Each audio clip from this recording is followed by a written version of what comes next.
In this edition of Aquinas Made Simple, we look beneath the surface at the nature of God.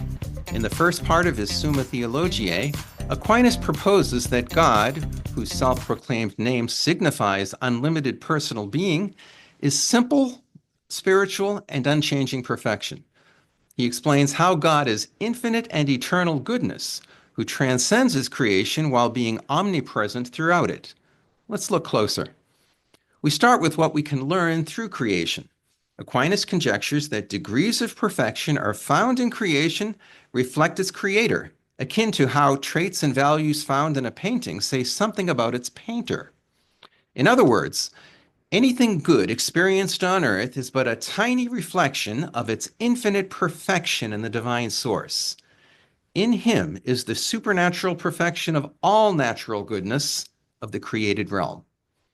That said, St. Thomas equates being with goodness, using the terms interchangeably. Creatures instinctually know that being is good. The strongest drive of all living things is to survive. He concurs with Augustine that to the degree that something has being, it is good.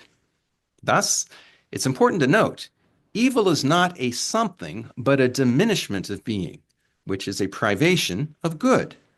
Likewise, falsehood is a privation of truth, ugliness a lack of beauty, darkness a privation of light, and hate a lack of love. Having no limitation or privation of being, God lacks for nothing. Hence, through inductive reasoning, we can conclude God is the fullness of goodness, truth, beauty, light, and love. The first three of these qualities are called the transcendental properties of all things, because all created beings possess a degree of goodness, truth, and beauty, reflecting their infinite fullness in the eternal Creator. In short, creatures participate in being while God is being, as conveyed in the divine name. In his tripersonal nature, there is no evil or falsehood in God, no room, so to speak, for anything but love. To grasp this idea, let's attempt an analogy. Imagine you place a normal helium balloon in an empty room of 20 by 20 feet. You shut the door. As a limited being, the balloon is good, yet there's plenty of space for it to move.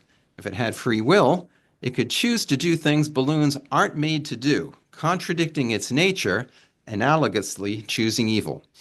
Like the small balloon, people are made good, but we have a finite, fragile nature and plenty of opportunity to do wrong. Now imagine again, you blow up an enormous balloon in a similar room that completely fills every inch, crack, and crevice of its space. Imagine it also has free will. The goodness of this balloon fills the entire room, leaving no potentiality for evil.